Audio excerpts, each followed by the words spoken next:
All right.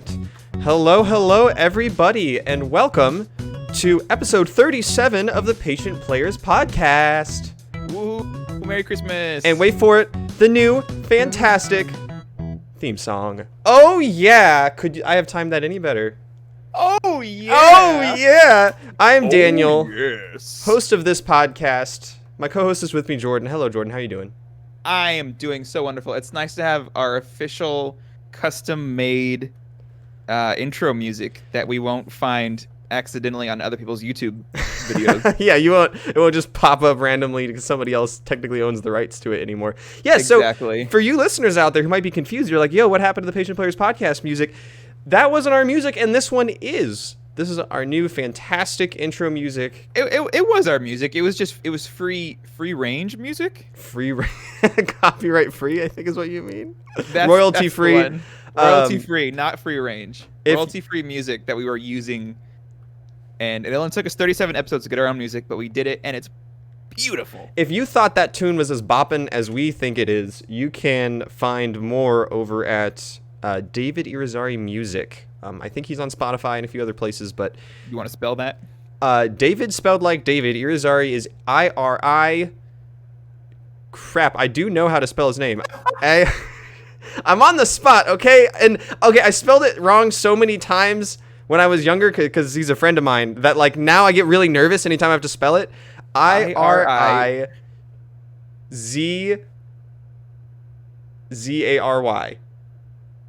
Yes. Z-A-R-Y? I might have missed a double R in there and shamed his entire family.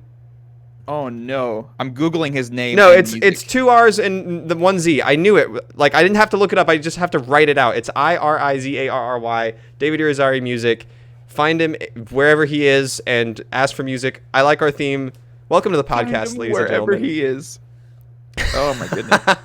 So, the podcast has been going through a lot of changes recently. I will give you a quick update on what's going on and what we're all about here. If you haven't listened to it before, or even if you have, remember, here we like to talk about video games. That's what we're going to do a lot of today. We like to like to call it gaming in the slow lane. We do. We game in the slow lane, and that means that we are going to talk about whatever games we've been playing. Usually, it's not the hottest, freshest games right out of the oven, $60, boom, pow, bang. We are going to be playing games that we like, games that we enjoy. So if there's a game we love that's been updated, we're going to hop back in and play that and talk about it. If there's a game that we never got around to playing, but we ended up getting through some sort of sale or deal, or we just went back to because we liked it, you're going to hear us talk about that. So if you like to talk about video games that you find fun, and you don't really care about what's going on in the industry as a whole, then welcome to the podcast. Now, the changes I mentioned are, in the last 4 weeks, we have transitioned from your typical weekend podcast to a multimedia, multifaceted adventure. Organization, that's right. We're going LLC, boys. Not quite yet. Don't. Patient Players LLC. What does that mean? Limited liability company. Oh. Yeah. I like that. That sounds good, though. I don't like having liabilities. In fact, let's go FLC. We're full liability. Wait, no. That's the wrong direction. NLC. But what no liability. But the company has no liability? That would mean we have all the liability. I was trying to replace the word C with like something. No liability. Computer. Podcast? Yeah. You say Codpast? No, podcast. Oh, podcast. Codpast. Whatever. I don't. So if you are unaware of this, dear podcast listener, you can find everything we're doing right now live in a video format on twitch.tv. You can also, presumably, I think we're doing this going forward, there's going to be a YouTube archive, right? You can see what we're doing in video. That's our plan. Yeah. So eventually, yeah, we'll have just these streams we're doing right here cut at the podcast, so you don't get the little bonuses. In fact, if you're watching this on YouTube, head on over to twitch.tv/patientplayers, and you can see us hang out before the recording and also after, and we can be friends. Yeah, and you can even send us questions, which we'll answer later in the podcast. I'll come back around to that in a second. But if you're a regular listener, at this point, you're probably ready for me to talk about 100,000 different ways to reach the podcast through social media and the like. But that has also been simplified for your convenience. So From now on, if you want to know... Daniel's a genius. And also his wife. What can I say? If you want to know what's going on with the podcast, if you want to get in touch with us, to ask questions, to play games, to follow us on this Twitch channel or catch the YouTube channel, any of that stuff, there's now one place for you to go. You could always go to patientplayers.com, but even easier, if you go to patientplayers.com/social or patientplayers.com/listen, they are the same link. So patientplayers.com/social, you will find links to everything we are going to talk about, which is our Discord, our Twitter, our Facebook, our YouTube, our Twitch. You can find links to listen to the podcast and many different podcast listening services. You can enjoy the hilarious facial expressions Jordan's making right now if you're listening to it on the podcast later. That is what we have to tell you today. And then other than that, this is going to be a heck of an episode. We've got the new music, we've got the new social hub, and I played a million different games this week. I have so much to talk about. That's crazy. What inspired you to play so many games? I was bored. That's a great reason.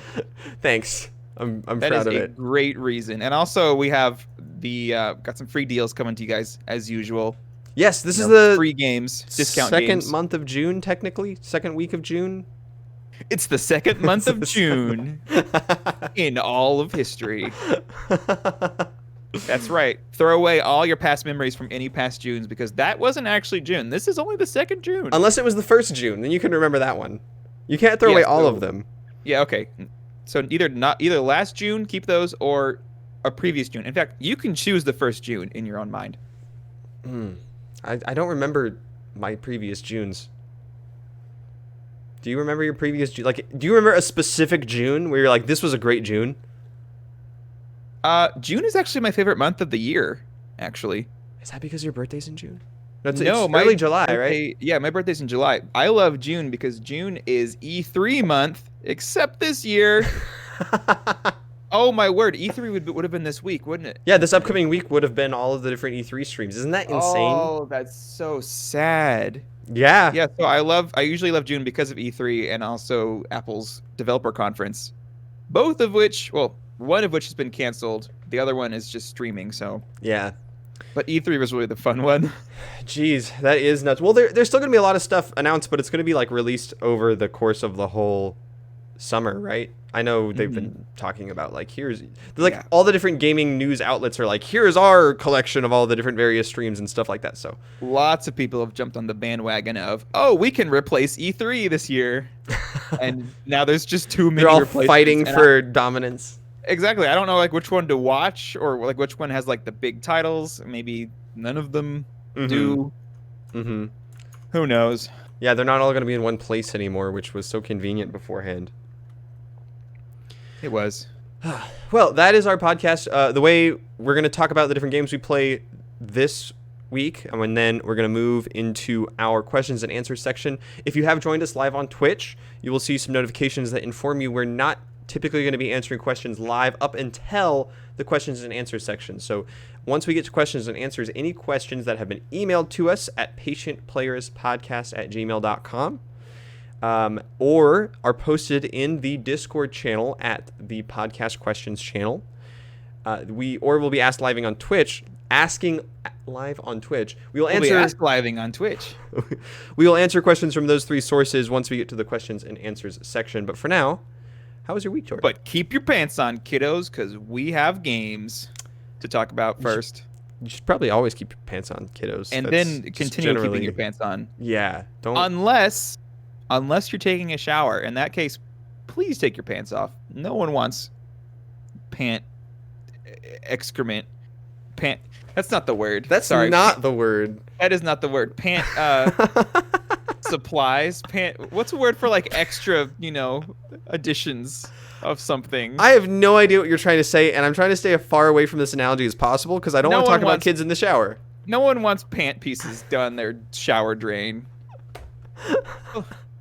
Extra. I don't know where excrement came from. Are you thinking of the word scraps? That works. Pant scraps. Okay. What have you been doing this week? Just stop thinking about pants and showers. Let's stop thinking about pants and showers. What have I been doing this week? I've been playing some games. Okay, Yep. A that's little bit of good. Animal Crossing. I'm so sad that it's like the same games I've been playing for the past like 3 weeks. Has the ratio of Animal Crossing to real life continued to drop? Oh, absolutely. In fact, yesterday was the first day since its release in March that I forgot to check the stores. And by the time I remembered I haven't played Animal Crossing today, they were closed. That sounds significant. It does, yes. Yep, What if you it's getting missed there. the big item that you really wanted at those stores? That's what I thought. I was like, ah, today was I know it's good. It was the day when like the best luxury item, because they always have a luxury item of the day that's like super expensive. It's like it was one I wanted. I'll never know, thankfully, but I'll never know what it was or what And was in the clothing store. I actually know for a fact my wife bought the luxury item today. She bought a fighting game arcade cabinet. Oh, for 64,000. Yes, it seemed quite expensive. Very expensive for something that does nothing. Do you remember in the GameCube one, you could get NES games as furniture? Do they not have playable arcade games? They just have the cabinets? No, they don't. Even there's a chess set you can get for I think 150,000, and I thought how amazing would that have been if you could have a friend over and you both like click on the chess set because it's so expensive, so it would like have a functionality for being so expensive. Right, right. And play a little Animal Crossing game of chess. Mm-hmm. But no, it's just an expensive chess set that does nothing, and I that's a am bummer. I kind of like I missed out on the zeitgeist, right? Like everyone in the world was playing Animal Crossing, and The now zeitgeist? yeah, it's a word. It's like the cultural enthusiasm, like everyone. It's like everyone jumping on a bandwagon causes a zeitgeist. Whoa, is it like German or something? It sounds very German. I wouldn't be surprised if it's German. Huh. But so you said that yesterday was the first day since the release of the game. You did not check the store. Yeah, because I forgot. I was just busy. We played some D&D that morning. Then I went and visited my dad at his house. Okay. So, That yeah, me- I actually. Have you checked it today? Yes, I did. That means you have been in that store 78 days of your life. Not on 78 days of my life. Well, Oh, no, yeah, 'cause I'm not meaning- it took me about 2 or 3 to build it when the game first came out. Because you don't start out with the shop. That's so many Animal Crossing items. It is pretty crazy. But also this week in Animal Crossing, honestly, I beat the game, Daniel. I'm sorry, I beat it. Yeah, You want to know why? sure. This week, I have gotten every single non-seasonal DIY in the game. That's right, boys. But not the seasonal ones? All 500 But and I think 9. not the seasonal ones? But not the seasonal ones because I don't time travel. It sounds like you haven't beaten the game. I mean, yeah, well, I've beaten the content that I have access to right now. Okay. Yep, and I'm so excited. So now, like, anytime, someone's like, "Oh no, I wish I could I want to build a birdhouse." I can be like, I don't have to look to see if I have it because I have it, and that makes me so happy. I can guarantee you I have it. Exactly, and even better, next month I catch one fish, and I'll have all the fish in the game without cheating. That sounds like you definitely haven't beaten it yet. Just 4 months from release.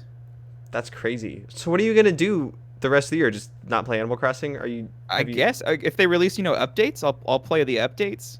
So here's when you start the island over and New Game Plus it. Oh my word! Did you know they actually added a New Game Plus to the 3DS version? What do you get to keep? You keep all your money, and that's it. And I think also your catalog. Oh, okay. But that sounds all right. it takes the value of your house and turns that and the stores you've unlocked and gives you all that money. So I think if I reset my DS world, Yeah. I think I would get like 27 million or something. And then you just have infinite money on your next playthrough to do whatever you want. Yeah, Right? isn't that crazy? That sounds pretty fun. You get all new villagers, whole new island. But you couldn't terraform in the other one, right? So that would be the only way to get a different Right. island. Yep. Okay. Well, I feel like if you're playing less Animal Crossing, we've certainly talked to death about Animal Crossing. We have indeed. So what else have you been doing?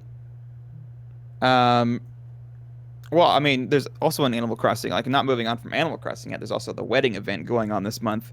Okay. You know anything about that? I have seen the llamas getting married. Yes, they're for their already anniversary. married. Yes. There you go. They're They're recreating their reliving their beautiful day, yes, over and over and over again. and over every day this month. And having a wife that is an actual photographer that has actually done photo shoots of weddings and things like that. She's having a blast messing with them and just making crazy decorations and posing them in weird, funny places and That's awesome. inserting herself into their wedding photos. Oh, wonderful. So yeah, that seems like an interesting event for like 15 minutes, and then I think I would never touch it again. Well, I mean, you got to play every day to get all the wedding furniture, which I actually like. I didn't think I'd like it, but it's pretty solid furniture. I mean, that's how jobs work. You got to put in the hours every day in order to get the pay. Exactly. The dopamine release. There's a funny story about the update. Okay. So they added a quality of life feature to the game. Can you believe it? Not yet, because there's going to be a catch. There unfortunately is a catch. Of course, this is no surprise. You didn't even get me for a second. This is Animal Crossing we're talking about. So, you know how you can visit random islands to get like supplies? Yeah, and people like build, spam it to get different villagers and stuff like that. Exactly, or they farm it for like tarantulas and stuff. Yeah. So the photography area that you fly to take photos of the wedding event is also on its own little special island. Okay. So the first time everyone flew there to do the photo thing, as they were leaving, the bird was like, "Hey, there's a new thing where you can give us stuff and we'll ship it right to your house, and like just put it in your storage, or you can give us stuff and we'll just sell it." And so everyone's so you can just stay on the island. Yeah, everyone's like, "This is amazing." Here's the catch. Wait, let me guess. Does it only apply to the llama island? Yes. You can't get items on that island. You can't do anything with items on that island. And that's the only one where you can sell items or move them to your storage. Think about this. I want you to think about this, Jordan. No sense I want to think about at all. I want you to think about this. Consider this. There are people who came into work and spent hours programming a video game to allow you to do that. And then there is zero reason to do that whatsoever. Meanwhile, all of that code could be used on a different island. It would be, I saw it and I was like, this is amazing. This is the greatest thing ever. So I actually went to an island like, I can't wait to just like stock up on stuff and just ship it back. The feature wasn't there. He's like, time to head home. And I'm like, you just told me I can ship stuff to my house or sell you stuff. I don't understand. There's like negative reason to do things on the photography island. You specifically have to remove this. Okay, yeah. At this point, to me, I have to laugh or else I'm going to cry. Like, Nintendo's online decisions are so unanimously poor that it's intentional. It has to be intentional. Like, someone in there is so oblivious to the way that people want to play video games, and they can't be, oh my goodness, they can't be doing it on accident because other people have to be trying to tell them, and they have to be willingly ignoring that advice and doing it their way anyways. Like, that is intentionally poor decision making, and it ruins their games. Like, you and I like to play Super Smash Brothers, but you don't like to play Smash Brothers with me. But what if you didn't have to fight me, but we could play together? They literally have that system in the game, and that prevents the fact that you and I can't do that prevents us from playing that game together. We've talked about all sorts of... We can't do it online, yeah. Which, we live in different cities, so it prevents us from playing together. Exactly. I have so much fun when Judah comes over and we just 2v2 online. Yes. Even losing is fun. Yeah. Like, losing against you is not fun because I'm not as good as you. Like, no, try hard jokes out of the window. Like, you are skilled at Smash Bros. You've been playing it for years. How dare you? How could you even insinuate? You're experienced. I am less experienced.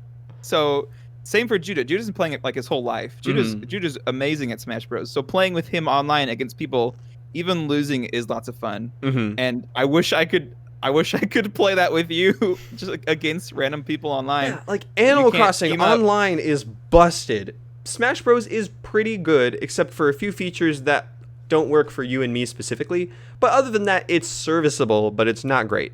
Pokemon, I've had all sorts of problems with the way that works with the raid battles, and then there's all this hacking stuff and cheating. And Oh yeah, there's so much hacking going on. And then the like the DLC. Can we move on to the Pokemon DLC, or do you think it's too soon for that? Sure, I don't know anything about. Did you hear anything about it this week? No, I've not really been paying attention to it. I'm not even sure I'm gonna get it. Oh my goodness. Oh wow. Yeah. So this week they announced the release date for DLC pack number 1. Okay. That is the 17th. Okay. So Coming 10 up pretty days soon. from now. Yeah. Yep. But by the time this goes out as podcast, 9 days. 9 days. But as we were just saying, people are hacking it left and right. So, like, is the DLC just going to launch and immediately just all the content is going to be like shared by hackers? So I think they've already scanned, like they already know all the stats of the 2 legendaries from the DLC. Like they've already discovered them in the game because they like can dive into all the game files, and like as they've been updating it. I don't know that for sure. I would have to go look up, but yeah, at this point that game is blown so wide open. They had a duplication bug. I don't. That's probably been patched. Maybe not. It's Nintendo, so who knows? Yeah, maybe not. So like at that point, thank goodness you can't cheat by backing up your save file. That's thank goodness that if you're, gosh, we gotta talk about something else besides Nintendo Online. I know, patient players getting heated real quick today. Okay. I have played so many good video games. Should I talk about some of them? Yeah, tell me some good games you've been playing. All right, I've got 8. Count them, 8 games to talk about. Good heavens! So since it's like a different day, that means one day that you played like 2 different new games that day. I played a lot of games this week. Nice. So to prevent the podcast from turning into a 3-hour monstrosity, I'm going to keep it quick on some of them. I played some more Heroes of the Storm. We've talked about that for like 4 weeks now. I'm continuing to play the ranked mode. That's kind of my competitive game of choice right now. I like getting really into it and following the meta and being competitive and getting better and all that stuff. I had a story I forgot to tell you last week about maybe the worst online Heroes of the Storm experience I've ever had. So I was playing the ranked mode where people like to give it their best and try a little harder than normal. And some people, not everyone, like to do that, yes. And I was trying out a character that I'm generally pretty good with, but for some reason, I swear, I perform well on the hero, but have a very low win rate, which makes it seem like it's my fault, and I'm looking inwards. Which hero is it? I think it was Samuro or Zeratul. It's one of the stealth assassins, which I'm very experienced with that. You've played with me. I can make a dumb mistake once in a while, but generally, like, I can handle myself pretty well. Yeah, you're so good at memorizing large amounts of information, which you kind of need for like combo people like that, and like, orders that you press things in. And I can do like fancy warp in, warp out, warp in again, and confuse you, jump away. I can't do that. I have to like memorize one order and just do it a million times. But I realize that you're good at those people. Yeah, so I was playing that character. And my team was not working together. It was just your typical match where you guys were losing. You're worse than the other team. They're more coordinated. You're getting mad at each other. It just didn't go well, which happens all the time, right?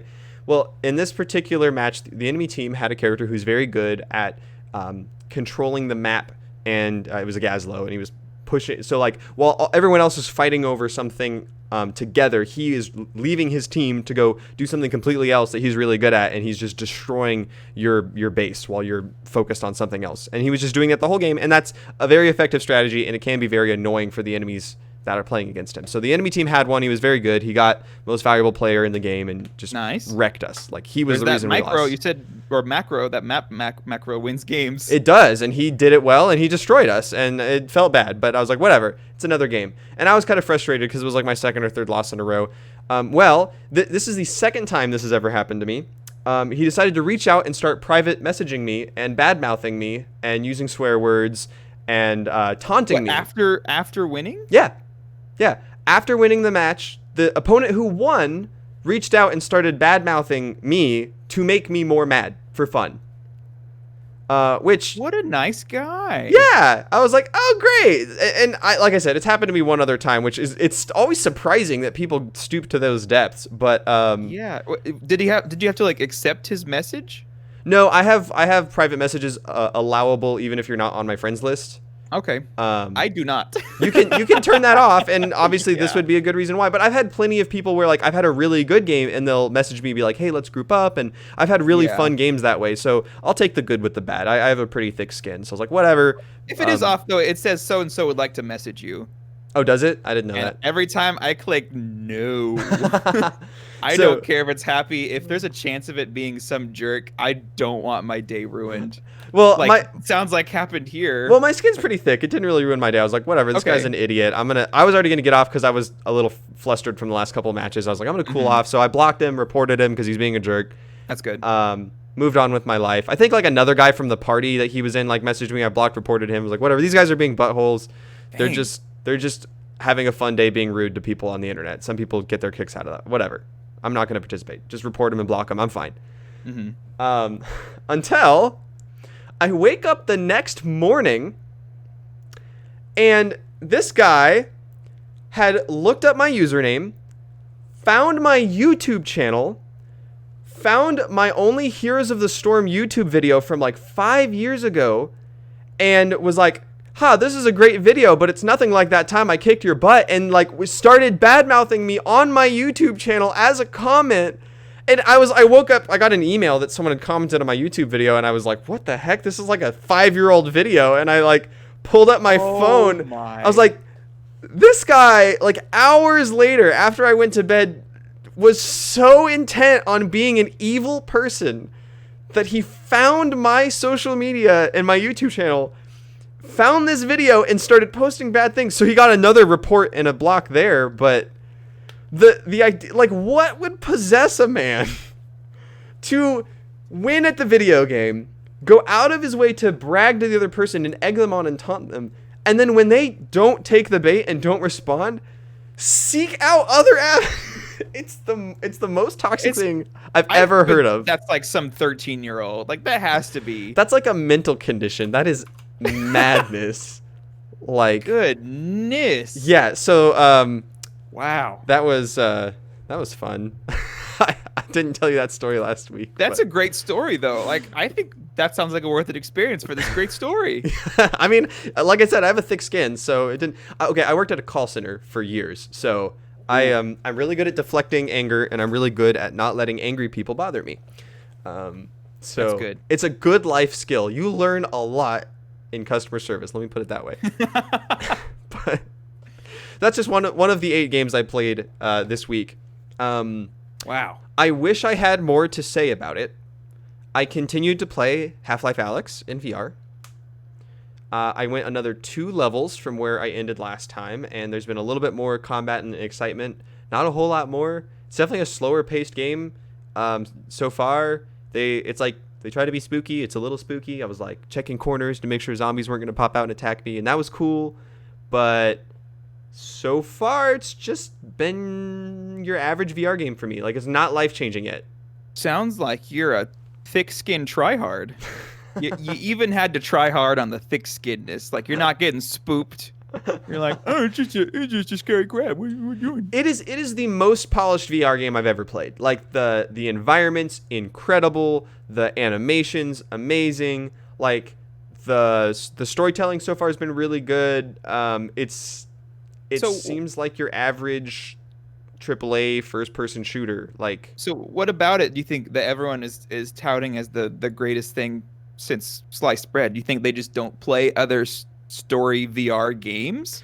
I think so. I haven't gotten further into it, and I'm sure it, like, once it's more actiony and I get like an automatic weapon and I'm fighting humans and not just zombies, like maybe that will be more intense. And I also think that some of the stuff, like, it is really cool the way they do some of the puzzles, like in 3D. And it's cool that you can flick stuff towards yourself and grab it. And it's cool that every object has multiple points of interaction where you can grab them and they have weight and like they can collide with stuff. But like Blade and Sorcery is that way. Boneworks is that way. So like I really like that. And I'm disappointed when games don't have that. So I think Half-Life Alyx is a good game so far. And I'm going to keep playing it. But I really have nothing more to say about it this week. I'll keep updating you. But right, interesting. I kind of want to talk to Keaton about it again now to see what he thinks about the opening few hours of it, because you're saying the opening few hours are kind of stale. Not stale, just Not uneventful. stale. No, and I wouldn't expect it to be like heart pumping action off the bat. I think they know that they are going to be the first VR experience for a lot of people. And they did a good job with the intro. I would not have expected them to have a different intro. It's just a little slow. It has to be.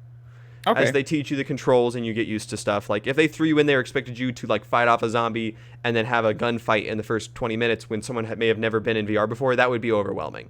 So it sounds like it's like a real video game. Yeah, it's because like think of other VR games. You push play, like maybe you'll get a splash screen of controls. You know, like what other VR game is there where it like walks you through the experience? Does Boneworks? Boneworks, like, yeah. It did. I did play a little bit. I remember it's just like the whole like museum. Through. Yeah, Okay. yeah. The first level of Boneworks is a museum that doesn't even have any enemies in it. It's just here's how to walk forward, here's how to jump, here's how to climb, here's how to interact with objects physically. Then they have a shooting range and they have like gravity puzzles. Like the whole first level of Boneworks is a fantastic introduction to VR. Okay. So how's that introduction as compared to Alex? Oh, way more mechanical. Like, Boneworks is all mechanics, and Half-Life Alyx is setting up a story and a world. And, like, there'll be a giant robot that, like, steps in front of you, and you're like, oh, that's scary. And they set up a plot about, like, here's why you're trying to go through here. So Boneworks is way more hands-off, and, like, I think that Half-Life Alyx knows what it's trying to be, and it does a good job at being it. It's more mainstream, it's easier to get into, and it is more of a story, has more of a purpose to play it, and it connects you to the Half-Life franchise, which I don't really have a connection with, so that might be part of it. But I'm also getting into some cooler stuff in the story, so like I said, I'm going to keep playing it, and who knows, next time I could come back and say, I'm wrong, it's the best game ever, and I hope that happens, but the current moment, not changing. I wonder how many VR headsets it sold. Just so people could buy that game. Is there like a bundle where you can buy just the game and a headset? The Valve Index was selling with a free copy of the game. Valve Index, there's charts on there about like sales of the headsets when they announced the game and when the game released, and there were these huge spikes. And Steam, you know how Steam does those hardware surveys? Have you ever contributed to that? So they'll scan your system and see what's attached and what video card you have and stuff, and they'll do a survey. The amount of users that have VR headsets on Steam like went up some huge number when Half-Life Alyx came out. Huh. It's still like 2% or something extremely low, but yeah. But when their VR headset costs like $500 minimum, right? The Index is 1,000. That's the cheapest one. I think the Vive is lower, but the like really fancy one that comes with Half-Life Alyx is $1,000. Are you looking at it on Steam? Okay, yeah. So the VR kit is $1,000. You can get the headset and controllers for $750. Well, that's the Index. That's like the plus Pro version. They have an old one, and the Oculus stuff still works with Half-Life Alyx. And those are all like $400 for a Quest or a Rift S. Crazy. Man, just the controllers alone cost $280. Yeah, my original consumer version of the Rift, like the original Oculus Rift, the headset started at $600, and then the controllers were $200 on their own when they came out, because it didn't launch with their controllers, remember? It just had the Xbox controller. Oh my word, I forgot about that. So then I paid $80 for the third sensor that let me turn around. So I spent $880 on that first headset, and now you can get the upgraded version of the headset with controllers for half that price. Crazy. Thanks to Facebook, right? I think they can afford to do that because of Facebook's funding. Anytime you're the first adopter, like the lenses are just starting to be produced, the chips are just starting to be produced, so they're very expensive to manufacture. So they make improvements. So you're saying the Vive, do they even still sell the Vive? Just like the first Vive? There's a Vive Pro, and there's the Index. Oh my goodness. Wait, so the Index is like the Pro version of the Vive Pro? It's like I don't know the differences because I have not really kept up with the changes on the Valve side of things because I've had the Oculus. But this was supposed to be one of my short games. Oh no, it was? Yeah, I didn't play it very much. Oops. Well, there you go. There's Alex. Tune in next time to see if Daniel ever starts, feeling the rush. Yes, feeling the VR rush. Speaking of VR, you and I played Chess Ultra in VR like we've threatened to do for 3 weeks. We did it. We finally did it. We played chess, and we came down to literally the closest match you could possibly have in chess, where we ended with one king each in a tie. Yep. So we are both equally good at chess strategy, apparently. Yeah, I don't know. I had a rook. Is that what the castle piece is called? Yeah. I had a rook left, but I was like, I don't know if I can win with a rook and a king, and you had a pawn. I had 2 So pawns. I was like, you had 1 pawn, because me taking your pawn with my rook allowed it to end in a draw. Yeah. So Well, and because like, then your king got my second one. You were in a position to get my second. Whatever, it doesn't matter. yeah, so that was fun. I can't believe we ended in a complete draw. I'm like That scared to was pretty try fun in again. VR. Like, what if we just never played chess against each other again? We just we're both just equally good at chess forever, and we never have to test I like it. that. Yeah, win rate 0-0, I guess. Yeah, 50-50. We'll say win rate 50-50, 0.5, 50-50. 0.5. I like that. We're all winners here, just half of a winner. So, Chess Ultra, gotta say, not really worth it in VR. When you said when we saw Chess Ultra in the Humble Bundle, it's like it has VR. I was like, oh, that's great. You could like move the pieces around. Like, what if you could make the pieces like giant, like when you're at a park and they have like human-sized chess pieces and you like push them around? I'm like, that would be cool. You could have all sorts of different colors and types of chess pieces. Well, like they got like 3 environments, and then you can't control where your character starts their head position. And for some reason, it stuck both of our heads in the chairs, like where you would sit. So we had to like stand up to play chess. We both we were sitting down with the headset on, sitting down, and we both had a lovely butt perspective. Like, so you're Not looking of up a butt, at the but table. like we were the butt on the seat. And so we're like, okay, I guess we're playing chess standing up. And then like you can grab the piece and move it, but all that does is tell the piece where you want it to go. So when you drop it, it goes back to where it was and then slides itself to where you told it to go. It just was a mess. It was not designed for VR. That was my least favorite part. It's like the satisfaction of moving the piece, but then it's like, oh, I was back here and let me move myself now. It's like, no, this is VR. Like, I should just chess. drop it, right? I think I own Tabletop Simulator because you had a copy and then got one from a Humble Bundle and gave it to me. Yeah, I think it's, yeah. So we should try out Tabletop Simulator because it's definitely more built for the physical simulation. We honestly should, like, just for all the other games that I'm sure it has. I've never played it. Keaton can also join us because he has a VR headset. Man, I wish Kyle had a VR headset. Not to use the stupid term, but isn't there like a flat screen version of Tabletop Simulator? I'm pretty sure there is. Is there? I'm pretty sure you can play it outside of VR. I don't know if you can mix the two. Oh, well, we're not playing with flat screeners if that makes us into flat screeners. But yeah, I think there's people I know you can buy like the virtual like D&D rule books that work for Tabletop Simulator. Like you could straight up do D&D sessions in there. I'm almost positive, but I should look that up before I keep talking about it. That would be really cool. So that's another quick game I played. Rapid fire, the last 2. This is a game I never thought I'd play again. It's like I bought it in my first Steam summer sale for $3 back in like 2014 or 2015, maybe even before that. It's a game called Horde, and you and I played this together. Oh, yes. So I just got that gaming laptop a week or 2 ago, and it was like late one night. I didn't have to get up early in the morning. It was a weekend, and me and Marion were watching something on our TV downstairs, and I was playing around with my laptop, and I was like, what game do I want to play on this laptop? And I had installed a bunch of games, and I was like, I remember Horde. Let's download and play Horde. So I downloaded it and I booted it up. I was like, this game's actually pretty fun. And then the next day, you and I did a remote play session of it using the Steam Remote Play together. I love Steam Remote Play. I'm so happy that's a thing. I can't imagine anyone listening to this besides you and me and my wife know anything about this game. So it's an indie game from years ago about being a dragon, but it's a top-down like board game perspective. Like it looks like you're on a board, but you know there's animations and the pieces move around and stuff.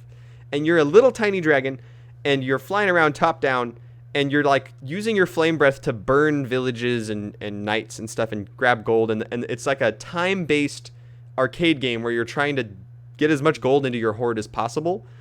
But there's strategy to where like if you allow a town to grow, it's going to be producing more valuable supplies and sending them to other towns that you can ambush. Yeah, the princesses become more valuable if the castles are not destroyed. So you have to selectively destroy real things. And they have a competitive multiplayer where like you can burn a town almost to the point of destruction and then leave it, and they will become they'll start paying you tribute out of fear, and you like get automatic gold donations, and then an enemy dragon can come take your tributes. And oh my goodness. yeah, it's actually really fun. I played maybe an hour or two of that and really enjoyed it. That's so funny you're playing Horde. Horde was the 10th game I ever bought on my Steam account in 2011. And the other day you're just like, oh, I was playing some Horde. And I was like, what? Why? That's right. We didn't even play remote play. You just owned the game. We just played it online together. I don't think I even had a PC back then. This was back when I was just buying cheap games on Steam in preparation for the day that I got a computer, like Super Meat Boy. Yeah. TF2. I bought TF2 for $250. Even though it's free now. This is great. Yeah, before it was free. Oh my gosh. So do you remember the airplane game you showed me? The 2D airplane. Altitude. I love Altitude. Altitude. Yes. That's another. Like I got Altitude and Horde around the same time. I had a friend who he and his cousin would play Altitude like every week for years. Like they were really good at Altitude. I would be down to play that this week sometime. That's a fun game. Yeah, Altitude was actually the second game I ever bought on Steam. Wow. The first one was Plants vs. Zombies. Oh my gosh, I loved that game. Are you ready for my last rapid fire game? Yes, what is it? What'd you play? We've mentioned it. You saw me playing this earlier this week. We've also mentioned it on the stream as one of the free games that Epic gave out. And but it was also one of the Humble Bundle games from a few months ago, so I owned it on Steam. That game is Bad North Jotun Edition. So you got it on free on 2 different launchers. And so you're like, great, I'll play it on Steam. Part of the subscription, I already owned it on Steam before it went free on Epic. And so I claimed it on Epic because why not? But I already owned the game when Epic made it free. So Bad North, it looked fun when it came out. And I was like, heck, I'll try it. It is very fun. I played it on the normal mode, and I played it for about an hour or two. And I must say, the beginning is very easy. But it makes strange. sense. The game only lets you play on normal and not like ultra hard. I didn't. I'm sure it would have let me go up. I did not. I was not trying very hard to look for a higher difficulty when I first boot up the game. I just left it on normal. I see. And do I need to ask your wife if you're feeling okay? What day was this? You're welcome to. Did you saw me streaming this week. What would you say? Wait, I did see you streaming this? Yeah, you were doing something else, but I was like, hey, look, and I was streaming it on Discord, and I was having you watch. I don't remember that at all. And I was like spinning the camera around the little island, and the little boats were coming towards me. I don't remember this at all. Maybe it was Kyle. I don't know. But it's a fun game. Turns out, one of the reasons why it might seem a little simplistic and easy is because it's a mobile game. Ah. You can buy it for $5 on the App Store for iOS App Store. And it was really fun, though. And, like, if I'm ever sitting somewhere and need to play a game on my phone, I would be tempted to buy it because I had a good time with it. It's like a base defense. So you have an island with a couple houses on it, and you just have little longboats with tiny Vikings coming in trying to attack it. I guarantee you did not stream this week. Okay. I'm looking at photos. I've never seen this in my life. Okay, well, it's fun, and you should try it. But it does look. It's cute little like hand-drawn graphics. Oh, it is for the cute UI. as heck. It is super fun. It just was so easy because basically the whole map is made of little tiles on your island, and you just select your group of guys, say go to this tile, and you can move them around at any point. So it's all about strategically placing your different warriors, and you basically just like group up like 3 groups of warriors, and then the boat shows up and the enemies get out and they just get instantly slaughtered, and then you just move your warriors to where the next boat is coming from. And presumably it would get harder because you have boats coming in from multiple angles with different types of guys. So like the shield guys, the arrow the archers aren't going to be able to hit the shield guys, but they're really weak to like rock paper scissors kind of thing. Kind of, yeah. So like strategically positioning your guys in different areas, and then you can actually midway through a fight send one of your groups of men who have lost units into a house to recruit more, but they're gone for a while. So it's like get them out of the fight for a minute or two and then come back with more. So there's a lot of strategy there, but I didn't have to use any of it for the first at least hour or two of playing the game, and it was kind of disappointing. So if I play that more, I'm going to look for a way to increase the difficulty because I had a lot of fun with it. And the idea of having it like on my laptop or on a phone and just playing it when I'm on the go somewhere sounded really good. Interesting. And those are my rapid fire games. So I have 3 other big games to talk about, but did you have anything else you wanted to go over first? Well, I've been playing some other things this week that I can Okay. talk about. Go for it. And I also have a funny story. Oh, okay, good. But yeah, so last Friday, I've been talking about this for weeks on the podcast. Last Friday, Clubhouse Games 51 Worldwide Classics came out Yeah, we both said on that we the liked Switch. that and we wanted to get it. I love it. I absolutely love it. I brought it over to a friend's house the other day and we played like 30 different games, had a blast. I brought it to my dad's Dang. house last night. We played like 20 different games. The games are so great on it. Mm-hmm. And my dad actually beat me in darts. And I was shocked. That sounds like Oh a my very your goodness. dad thing. He just kept getting bullseyes. And I'm like, you're supposed to not be good at video games. You don't. Like you're good at, you have your hobbies, you know, but yeah, it's so good. The only downside of it, which is such a Nintendo downside, you know, like you do, not really good for more than 2 players. I was gonna ask that. That's such a bummer. Why not? Did you hear about that? No, I didn't. Okay, yeah. When you add a 3rd player, the 51 games drops to 3. You have 3 options to play with 3 players. What? I mean, Yep. that makes sense because like chess and checkers and all that. Like that's 2 players. How about Yahtzee though? You want to play Yahtzee with 3 people? Sorry, we don't support 3-player Yahtzee. Like, Even though that's I'm a almost thing? afraid. What? Even though that's a thing. What about like dominoes? Like, Exactly. Yeah, I think Domino's was one of 3 options actually. oh, okay. No, it's not. What? Because other people can see your dominoes, so you need multiple switches to play with more than 3 people. What if you could have so easily done like pass the switch and push a button to see your neck? That's very true. Oh. But yeah, so I'm afraid to put like a 4th player and to see, watch it be like one game I can play with 4 players. Wow. So even that like slot sounds cars with 3 unfortunate. players would have been a thing. Slot cars with 4 players, you just add another track. What? So You can't play you know. slot cars with more than 2 people? no, it's so weird. I'm so done with talking about crappy Nintendo Online. Like I know. I It's not even can't. online. It's just a Nintendo crappy brainless Nintendo, yeah. functionality. Oh my god. But well, it's still fun with 2 people. Even with 1 person, the CPUs are really good. oh good. There's also the demo, as we mentioned before, where, and I feel like this kind of justifies, you know, there not being very many options with 3 people. It doesn't, but it kind of does.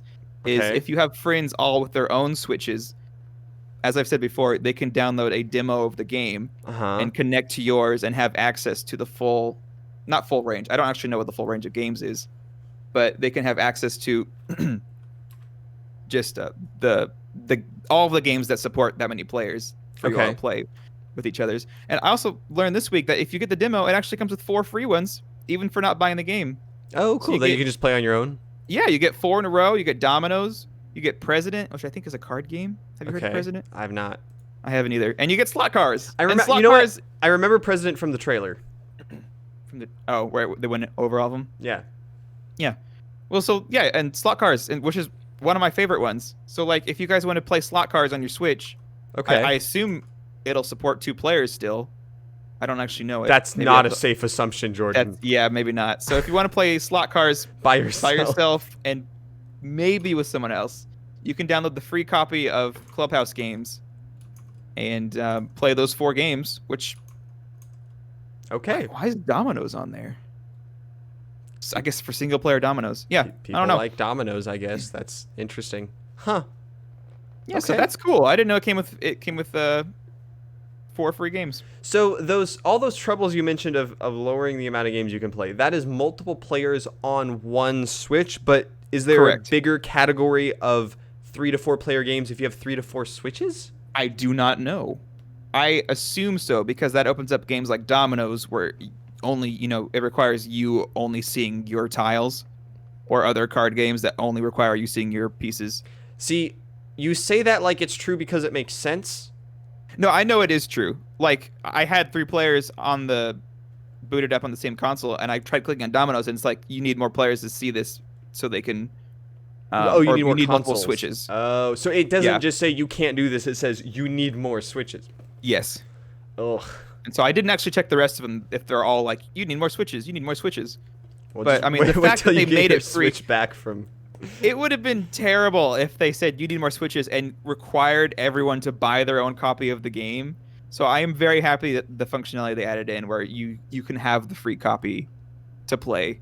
That's like the bare minimum they needed to do. It absolutely is. Okay. Well, I'm glad that it is fun and worth it. Sounds like worth it. Yes, I love it. Especially for 2 players. For 2 players, yeah. That sounds like Not for more than 2. That sounds like a fantastic game to get if you are a parent of exactly 2 children. And they like playing games together. Sure. Maybe this develops their love for games together. I don't even think like darts and bowling was 3-player possible. Tell me why.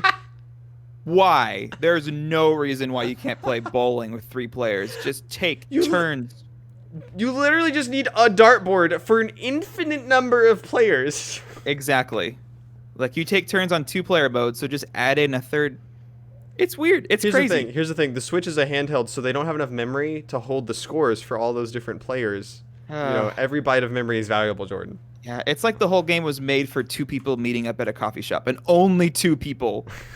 And playing like putting it down on the table in front of you and like playing some games, but not 3. How dare you have 2 friends? Every Nintendo piece of marketing about the Switch from the first initial trailer is like, here's a party of 7 people playing the Switch. Like, that's funny. It's hilarious. really sad, but it's also a little funny. You're right. Yeah. Ugh. So that was a thing. You see Sea of Thieves came out on Steam this week. A lot of the Microsoft and EA games came out on Switch. Like a lot of them. A lot of EA games. Yeah. And a lot of them are on sale too. So if you guys like Mirror's Edge, the new one, the new Mirror's Edge, the new Plants vs Zombies that I haven't actually played very much because I had no idea what was going on. Those are on sale for a launch thing on Steam. Mm-hmm. Sea of Thieves. I went back and watched our stream of us playing Sea of Thieves back in 2017. Yeah. That was some good times. You know how... Remember we locked Evan in the brig and then sunk the ship? I wasn't there for that one, but I was there for when we sunk the ship while we were all still on it and all played music to our deaths with the random stranger who had joined our group. Yes, you were in the brig. We locked you and the... I watched it. I was like, I didn't remember this at all. We locked you and the stranger in the brig. I do remember getting locked up a lot. Yeah, I remember getting locked up a whole lot. Oh my word, that was hilarious to watch. Just like me walking down to the lower levels, and you're just like playing a sad song in the. You were so upset. You weren't speaking on your mic at all. You were just playing a song. Oh, I felt so bad watching that. Like in protest. I can't believe you locked Daniel in the brig, and then the stranger who joined us was like, "Hey, sorry, I was looking for my microphone. My kids hit it. I figured that was why you locked me in the brig there." And we're like, "Oh no, we're just jerks." So yeah, and it was as we were getting off that he found his microphone and was like, "Sorry about that, guys. I found my microphone." Oh my word, the story that was so with fun to that watch game that. is very interesting because there have been a lot of major updates since it came out because it was pretty content light when it came out, and a lot of people were judging it for that reason. And the story I've heard from a few people who have gone back to it, like here or there, is that the new content is super fun and great, and then has no tangible reward at the end. It's like more cosmetic stuff. Yeah, there's still no progression, but there's not supposed to be. That's not why the game is there. Exactly. I would never recommend the game to a single player. Like, absolutely play it with your friends, and you will have a blast. You're launching each other out of cannons. You're getting attacked by pirates. Well, you are it's pirates really fun. Attacking other pirates. You are pirates, yeah, but they added like krakens and sea monsters too that'll attack your ship. It's so fun to have like a crew all manning a pirate ship, and you actually all have to do things for the ship to function. And then there's the one person who thinks that they're the special snowflake that gets to drink beer and vomit on everyone instead of being a useful contribution. Exactly. That was usually Evan, wasn't it? Yes. Yeah. Evan would like stand in awkward places where his model's like floating off the side of something, just like. But that's such a great game. And so it came on Steam, and I was like, if that goes on sale for like a decent price, I will absolutely pick that up. I really liked playing on Game Pass because that doesn't seem like the kind of game I'm going to come back to month after month after month. That seems like the kind of game I want to play for a few hours and then quit. Yeah. Yeah, I'm talking like if it's like $5 on Steam, $5 or $10, sure, like the price of Game Pass or 2 months of Game Pass, then I'll get it. Yeah, exactly. But I think it launched at $60. Yeah. Which I played it through PC Game Pass. I did too back in the day when it first came out. Mm-hmm. But yeah, 60 is a bit steep in my opinion. but that was cool to see it launching on Steam. Let me do this. We're going to run through some of the deals this month, because what we like to do at Patient Players is talk about places where you can get some good deals if you have been patiently waiting, gaming in the slow lane, for some good deals. There's not a ton of new ones this month. We talked about the Xbox, not the Game Pass, but the Games for Gold and the PlayStation Plus deals for the month of June last week. And the only regular updates to free games that we haven't talked about yet is the weekly Epic game, and then the Humble Bundle for June was announced. So let's talk about that real quick, because I still have a few games to talk about, and we are getting a little long in the episode, and we still have emails and questions. So yes, emails. So for the Humble Bundle choice, we've both looked at this, right? We talked a little bit about it before the podcast. We did, yeah. So I am thoroughly interested. I'm not sold because, as you just heard, I've been playing a bunch of games, and there's still more that I haven't even talked about. So right. I've got plenty to play right now, and some of these games are long games. So I'm not looking for new games, but there were a couple in here that I wouldn't mind adding to my catalog. So I'm still considering it for the 12 or 15 or whatever it is for the classic that we have. I'm not. You're out? Yeah, I'm out. But highlights are, The Messenger. I think a lot of people recognize that game. Yeah, that was a good indie game from 2 years ago, I think. Wow, is it 2 years? Goodness. I think so. Yeah, Put it at PAX. We're halfway through 2020, by the way. I mean, I want a refund. What? Do you remember what other games they had on there? Yeah, I got a list of ones that stood out to me. So the ones great. I had seen or heard of before were The Messenger. We talked about Daedalic Entertainment, which has a lot of games we like that we played at PAX. They have Barotrauma, which is a fairly complex submarine game where you control a bunch of different characters running through a submarine and have to do things underwater and control depth, pressure, and oxygen and food and weapons all at once. It seemed complicated but fun. Sub-sim. Hellblade's Newest Sacrifice is a adventure game from I think 2 years ago, and I've heard good things about that one. That one is like one of those games that you kind of play through one time and experience the story. I've heard a little bit about that. It has some underlying messages that are interesting and thought-provoking, I have heard. Interesting how the death mechanic works in that game. In Hellblade? Yes. But I think it's more interesting if you don't know about it going in. Oh, okay. So I'm not going to say what that is, but... So die. Get the game and then die. Sure. And I've heard of Overload. This, I think, was a Kickstarter game by the people who made a really, really old classic... I don't know. It's like a three-dimensional arcade space shooter called... the original one was called Descent, and Overload is like a new take on that. And I had a buddy who is an older gamer, and he played Descent when it first came out, and he was really excited about this one, so I know he liked it. And that one's available. The other ones that I had not heard of before but seem interesting, there's one called Supraland, where it's like a sandbox puzzle game with platforming and fighting, but it takes place, you're like a little toy in a very, very small world. So the open world and the sandbox is like large for you, but it's all made of like toys and little small household items and stuff like that. And that's kind of like the big one for this bundle, right? It's one of that one and Hellblade and The Messenger were like the ones they advertised in the headline. Okay. I had never even heard of Supraland. I've seen a trailer for it one time before, and it seems interesting. But the last two that I saw that actually looked really cool, there's one called, I'd never heard of this before, called Remnants of Nazith. Nazith. I don't know what it is, but have you seen that multiplayer game called Speedrunners, where you're like running with people really, really fast and like jumping and hook shotting and stuff? I have. It looked like if someone took difficult platforming levels like Super Meat Boy, but instead of jumping, you were hook-shotting everywhere. Oh, no. It's like the whole mechanic is you're like hooking onto points and swinging around and doing cool swings and like dashes and stuff. And that looked fun. It does. So if I get the bundle, I might grab that one. That one looked cool. And that looks hard. There was a very similar one that was all about gliding. It was a platformer, difficult platformer, all about gliding called The King's Bird, and that one looked really cool too, and it had really cool looking art. So those two caught my eye. I'd never heard of them before, but if I get the bundle, I'm definitely claiming them. Did Felix the Reaper not catch your eye? Certainly caught my eye. I don't know if it looked very fun. It's like a very interesting puzzle game, but It caught my eye. Not enough to buy the bundle, but it looks like a wacky experience. yes, I would agree with that assessment. It looked like a wacky experience. Yeah.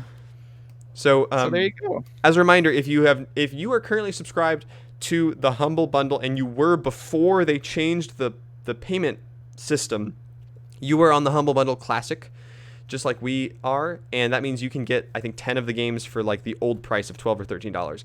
Brand new to the system, if you're interested in any of those games we mentioned, you can get anywhere from 3 of them to 9 of them, depending on the price point you pay. So go check that out at Humble Bundle, and that's a good way to get a lot of really interesting games, especially over I'd say the last year have had a lot of gems. There was a dry spell at the beginning of the month or the year, but last few months have been interesting. Like last month had XCOM 2 and Jurassic World and all that stuff. Yes, indeed. So the only other ones I'm aware of that we didn't talk about last week is in the Epic Games Store. They do one every week. They're in the middle of their big summer sale, so they have been doing very big ones like GTA 5, Borderlands. What else am I missing? Civ 6. Civ 6. Where's 6? It was 6. Yeah. Big games. A little underwhelming this week. It's just Overcooked 1. A little smaller. It's a great party game. But I mean, there's a sequel to it. If you don't have it, get it. Yes. It's great. It's great with friends. It'll test your friendship. It'll test your leadership skills and your friends' ability to follow orders, which mine do not have, and that's why I do not play with them. Like, Judah, just cut the lettuce. Oh my goodness. What if we played it together with remote play together? I bet we'd be good at it. We've played it back when you're still living at your parents. Like at PAX one weekend. Yeah. We played maybe like 2 levels, but it went pretty well. Yeah. I feel like you and I, we actually focus on the task and we're not just trying to troll each other, which is like most of your friends. But nonsense. Okay. Any other thing to talk about, like good deals or sales or anything you saw this week? Good deals. I think there's like a big Nintendo sale going on right now. Ooh. But only in Europe. Oh.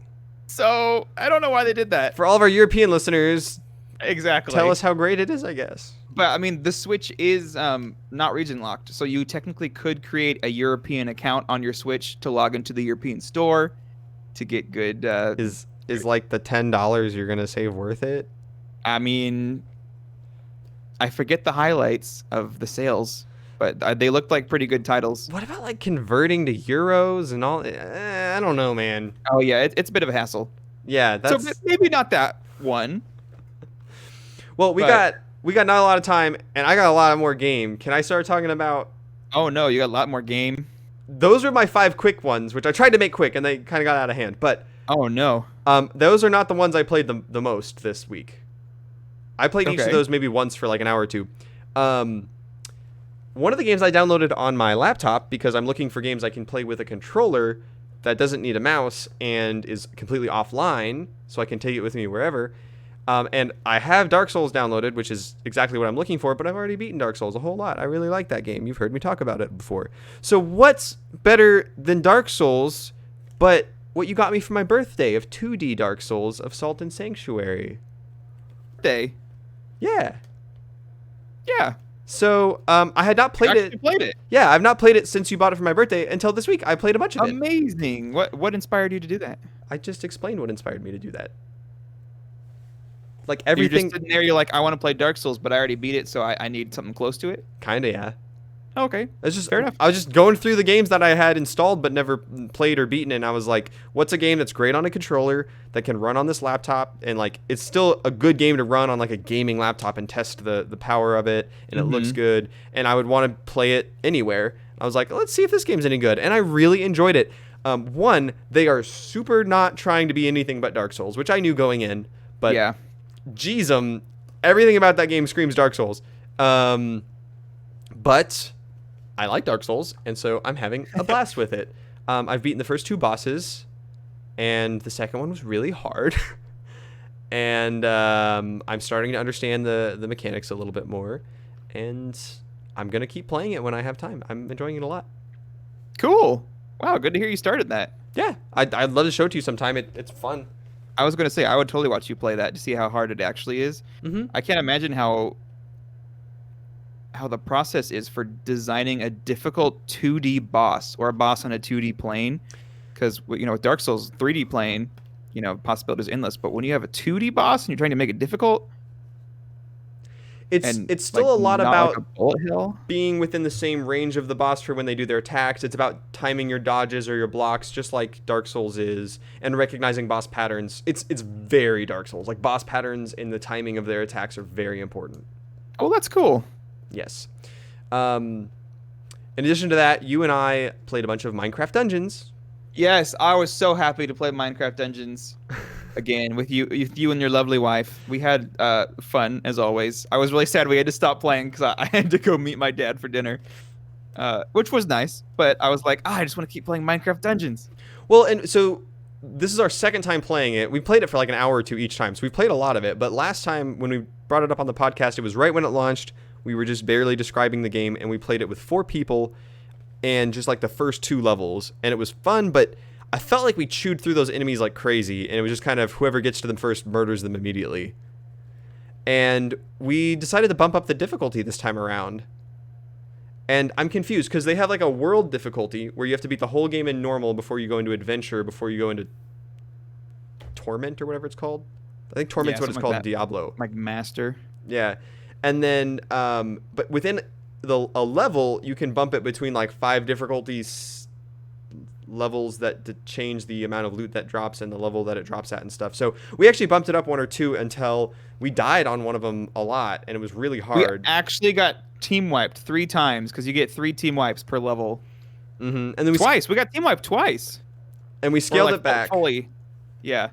And scaling it back once did make it a lot more fun. Like, having it be challenging made it a lot of fun. Like, there was more strategy and depth to it on like watching the cooldown on your healing potion and like synergizing your abilities with each other and stuff. It was super fun. Absolutely. The first time we played, I never even cared about the cooldown on my healing potion. Mm-hmm. This time I would always be like, it's halfway done, guys. Like hold up. Like, just run away until we can heal and then go back in. Exactly.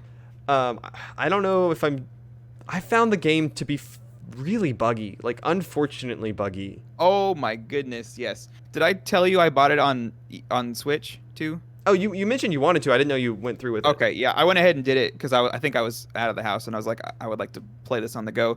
The second time I launched it, even on Switch, it crashed within seconds of opening it, and I reopen it and it's like, sorry, this data is corrupt. We need to delete it off the Switch and re-download it. The entire game file or just your save? The game file, not the save. The game file got corrupted and I had to re-download the entire game. Ooh, so, yikes. It's a bit of a buggy boy on any form that you find it in. Maybe it's not on PS4 and Xbox One, but maybe not on PC and Switch. It's got the bugs. Huh. Yep. Wow. Okay. Still well, fun though. Yes, I was having a lot of fun with it, and then I encountered a bug where some weird interaction between like the armor you wear has auras that affect your allies. Some weird bug popped up where, like, when your aura interacted with my aura or some effect you had of dropping potions or something, where if I clicked somewhere, my character would walk to where I clicked, which is how it's supposed to happen. But you're also supposed to be able to drag your mouse around. What face are you making? What is going on? Nothing. I was trying to sneeze. Oh, okay. Don't worry about it. I'm going to continue podcasting. So, as you, like, click and drag, your character is supposed to follow your mouse. If I did that form of movement at all, my character would just go straight down.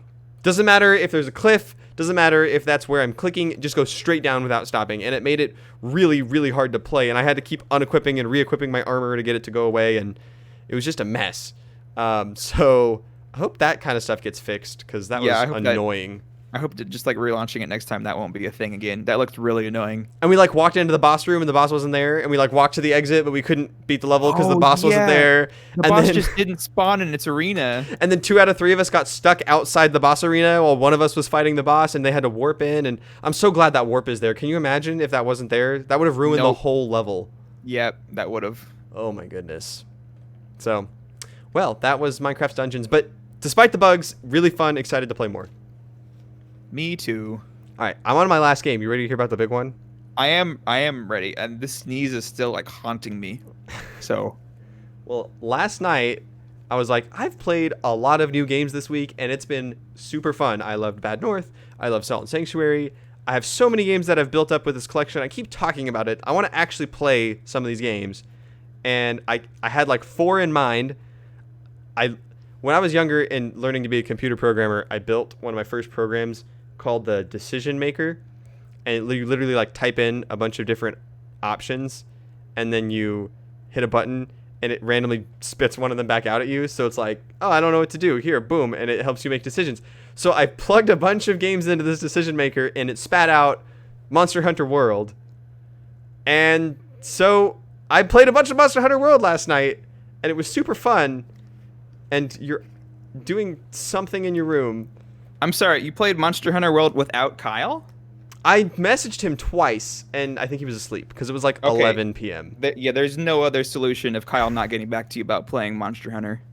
I really liked it. Did you know I've played a bunch of Monster Hunter on the DS, right? No, I did not. I had Monster Hunter 4, not the like deluxe 4, but like the original 4 on 3DS. I played the heck out of that game. I never got to the final like meta where you're like plus star ranked hunter or whatever. Like I never got into the end game meta. But, like, I got really far into the story of that game and a lot of hours, and I really liked it. So, I was like, okay, let's get back into Monster Hunter. And I did, like, the first... I had previously gotten through the opening cutscene. I remember bringing that up on the podcast. That's all I had played. A long opening cutscene. Yeah. Well, and then there's that whole thing where I had to go, like, cook rice halfway through, and there was no pause. Oh, real world rice. Yeah, I had, like, as a human being, I had to go cook rice, but there was no way to pause the game. Rice. Okay. So this time around, I was like, I don't got to cook no rice, and I got all these hours to play Monster Hunter, and I got to the first few actual missions where you hunt monsters, and my goodness, turns out the game's a lot more fun when you're hunting monsters. And I came back to town, and I like went to the item, and I went to the crafting, and I was like, oh yeah, you can craft herbs into potions, and you can mix that with honey to create potions plus, and you can get trap tools and combine it with the thunder bugs that you scavenged on the trip to make lightning traps to trap the monsters in. And I was like, I remember all this stuff. I remember how freaking fun this game is. Oh my goodness, I'm getting sucked back into it so hard. And now all I want to do is play more Monster Hunter. Oh no. I'm like fully sold. Like that's all I want to do right now is play more Monster Hunter. Oh my goodness. I didn't realize that you had such a heart for Monster Hunter. Yes. Such a monster hunting shaped hole in your heart. I had one. I had a Monster Hunter shaped hole in my heart, and Monster Hunter World is filling it so well. I didn't even realize it until I saw that potion plus mixed with the honey, and I was like, oh, I remember all of these items now. And I remember like going out into the world, not even to hunt monsters, but because I knew that this section of the world with this monster had like a mining node right here that gave me the like special metal that I needed for this thing. And oof. Kyle will be so happy. I'm fully sold. And I'm purposely not using... Did you know about, like, the cheap armor that they added? Yeah, we talked about it, where it's, like, DLC armor or something. It's that not... just lets you... Yeah, they... skip ahead in power. They added it to anyone. But, like, for example, the first armor you start the game with has, like, 5 defense points per piece of armor. And the ones I have now have, like, 10 to 12. They, at level 1, start with 50 defense per piece. So they're just overpowered armor set. They just give them to you as soon as the game starts. This is just defense, right? It's not like attack. So you still need to actually like fight monsters. No, then you just use the equivalent, the same set. You use their weapons, and it has crazy overpowered attack. It basically makes the game trivial for the entire main storyline, and it's designed for people who want to buy the game and then speed run to the DLC end-game content. Gotcha. But like, I own the game and I don't own the DLC, and that's, I mean, it's kind of the whole thing about playing games in the slow lane, right? Is like, I just want to play the game and enjoy it. Game, yeah. I'm not trying to rush to the end to like beat the meta game with other players and like play the raid events and all that stuff. Like, I just want to play Monster Hunter, so I'm not using any of that stuff, and I've had a good time. There's raid events? I use that term. They have like limited time events, and the whole game is a raid. Like, the whole game is about, here's a giant monster. The first mission is kill small monsters. The first actual big, like, named monster that you kill, it took me 25 minutes for the first one. Oh my. Like, you start the mission and you go in and you like have this huge map and you don't know where the monster is. So it's like go out and track it, and you like find tracks and you like scrape the tracks and like find out where it could be, and then you like while you're there you're like, oh, as long as I'm here I might as well harvest these bugs and these plants and create potions and sharpen my sword and cook this meat. And then it's like, oh, I found enough tracks to know where it's going, now I'm tracking it on the minimap. Oh, I found it. Huge boss fight ensues, like super epic boss fight, and then like the monster's injured, it limps away, you're like, oh, I gotta go find it again somewhere else in the world. And this is all multiplayer compatible, right? Everything? Yes, after you kill the first big monster in the game, the next mission, it's like kind of like elbowing you, like, hey, why don't you open your game from multiplayer? Why don't you see who else is willing to join this? Like, it's very much like, you should do this with friends. It's very multiplayer appropriate. Okay. In fact, if you start a mission single player, there's an item that's an SOS flare that if you get in big trouble, you can fire it off and it will open your current session as an SOS game. Other players will be notified like, hey, an SOS flare just went off. Do you want to join this person's hunt? And they'll just spawn into your game to help you. That's awesome. It's pretty cool. I didn't realize the game was only $30. I thought it was still $60. How has it dropped? Yeah, on Steam, it's not even on sale. It's $30. Did you know Marion owns it? I did the other night when you were talking with Kyle and you're like, hey Kyle, if I played Monster Hunter right now, would you play? And he's like, yes, I would close the game I'm currently playing right now. And I was sitting there like, ah, man, I wouldn't want to be left out. I forget what was Marion doing at that time. I think she was. She had like some video recordings she had to do. Okay, yeah, that's what it was. So I was like, I could consider asking Daniel if I could get his wife's Steam login to download Monster Hunter on my computer. I'm sure she'd let you. I'm sure she'd let you. Like, it crossed my mind, but then you didn't end up playing it. But like, if you had been like, okay, Kyle, let's play Monster Hunter, I would have been like, so I don't want to have to like buy it because it seems like a game that's too advanced for me or too addicting for me. True on both accounts. Yeah, and also just a full price game that I can't really afford right now. Yeah, so if you get it set up, well, the other thing is you'd have to do that before you ever want to play with us, because remember, there's that whole opening and character creation and tutorial. So if you have any interest in doing that, ask Marion. I'm sure she'll get you set up to use her games on Steam, and then download it, play through that opening, and then as soon as it opens up, if you wanted to prevent it from being too addicting, and if you're overwhelmed by the amount of stuff in it, you can just wait to play with us, because like I absolutely would not want to play that on my own unless I use this OP armor you're talking about. Which, like, that's why I wanted to ask you, like, would you feel bad if I'm too bad of a player and wanted to just use maybe not even like a strong weapon, just like a strong defensive armor? Would that make you feel like you like cheaped out on a fight or something? Not at all. Not necessarily. The thing about the game is we are getting low on time for the podcast, but we'll talk more later. But the thing about the game is it is complex there's a lot of controls. It's complex in the controls because there's like when you have your weapon out, the buttons do a whole bunch of different stuff. And then you're managing like a side menu where you have a bunch of different items, kind of like in Dark Souls. And you have to track like the mini map and what's going on screen. And then some of the stuff you want to do, like using items, requires you to put away your weapon. And when your weapon is put away, you have a whole different set of buttons that do different things. Like you can't. Oh no. You can only sprint with your weapon put away, and you can use items with your weapon put away, but you can only attack with it out. And every single weapon in the game has different attack patterns and mechanics. So like, you could play with the simple weapons, which they have a bunch of for new players. Like, here's a sword, and you slash it. And then they have, here's a sword that if you use a strong attack, switches to an axe, and now it has different attacks, and then you can switch it back. Or, here is a shield and a lance that can also shoot things. It's a gun lance. Like, and that has its own moveset. So, like, the weapon I remember from the previous game, it was actually a brand new weapon in the game that I played a bunch on the DS, is the insect glaive. So this one's a little more complicated. It's a spear, and it comes with a bug that's attached to your arm. Oh my. And you can slash people up with the spear, and then you can throw your bug at the enemy and it will attack them, and depending on what part of the monster it attacks, it will get different buffs, like plus attack speed, plus defense, plus knockback resistance. And then when it comes back to you, it applies all those buffs to you. That's crazy. And then you can also pole. It's the only weapon that lets you freely pole vault into the air. So there's a special set of attacks. If you're in the air and you land on a monster, you can do like a special combo where you attack it from above and you knock it over and stun it. And normally you have to use your environment to like climb up a hill and then jump onto it. But with this weapon, it's the only one where even on a completely flat battleground, you can just jump in the air and jump on their back. So if you're playing with the team, it's really useful to have one of these because they can jump on it anywhere and stun it, and then the whole team can swamp it and just do massive damage. Oh my. So that sounds like a fun time. Yeah. I want to talk more about Monster Hunter, but I've already talked a bunch about it. So get ready to hear more next week. I'm going to be playing more Monster Hunter, I'm sure. Ah, wonderful. Oh, we played Terraria too, and we forgot to talk about it. That's 9 games. Oh yeah, we played Terraria. Well, it wasn't very long, but we played a little bit of Terraria. So many video games. What is happening? Oh my goodness. Yes, it's been a fun week. Ugh.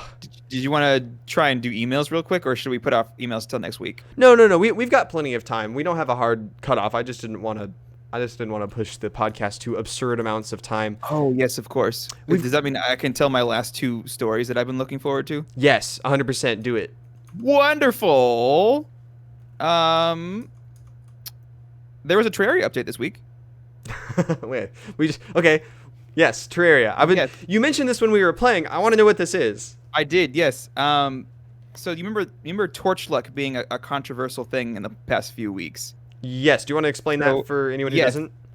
The developer of the game did not like his players in the sandbox game placing the wrong kind of torches in the wrong environments. So meaning the wrong colored torches. Yes. So like there are themed torches to each environment in the world. Like there's jungle torches.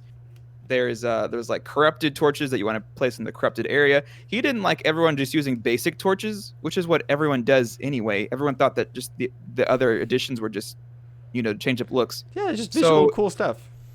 He added in a mechanic without really posting anything about it in like the patch notes. Completely stealth mode. Exactly. That would decrease the chances of good things happening based on how many torches you had across the world in the wrong environment. Well, and only specifically how many are near you, right? It was how many torches nearby. Across the whole world. Like anywhere in the world that were in the wrong environment, it would add up to like a debuff of luck. Wow. That would decrease chances of items dropping. So people were not happy about that. They're like, I want to place whatever heck torch I want and wherever I want. So very quickly, I'm very happy. Within a day, they removed the negative effects of it, but they kept the positive effects where if you put the right torches in the right places, you get a higher chance of items dropping and good things happening. Cool. So and there's like potions you can drink too, right? If you catch the ladybugs, you can make luck potions. Yeah, you can make luck potions. But he was still not happy with his with his wrong torches. So this week, just in the patch notes, there's a line that just said between all the bug fixes, it said like beware the torch god, or the torch god now haunts the world or something, and everyone's like, what the heck is this? So if you go underground in the wrong environment and place like 100 wrong torches, they will start attacking you. And if you survive the torch attacks, you are given an item called like blessing of the torch god or something. That adds a permanent button at the top of the screen. When enabled, placing normal torches will adapt the torch to the environment you're in. That's way better way to do that. Absolutely. Okay, so it just auto converts torches to whatever your biome is. Exactly. Even when you pick them back up, they're permanently that kind of torch. We need to do that. Yes, it's pretty hard to survive the torch god's wrath, but if you do it, themed torches everywhere for free. So does each individual torch just come after you one as a mass, and they all have health bars? It shoots a projectile at you, and as it does, it goes out. So you're standing in front of this giant wall of torches that you've made, and they're slowly shooting at you, and one by one they're going out. And when they're all out, that's when you survive the torch god. Wow. Yep.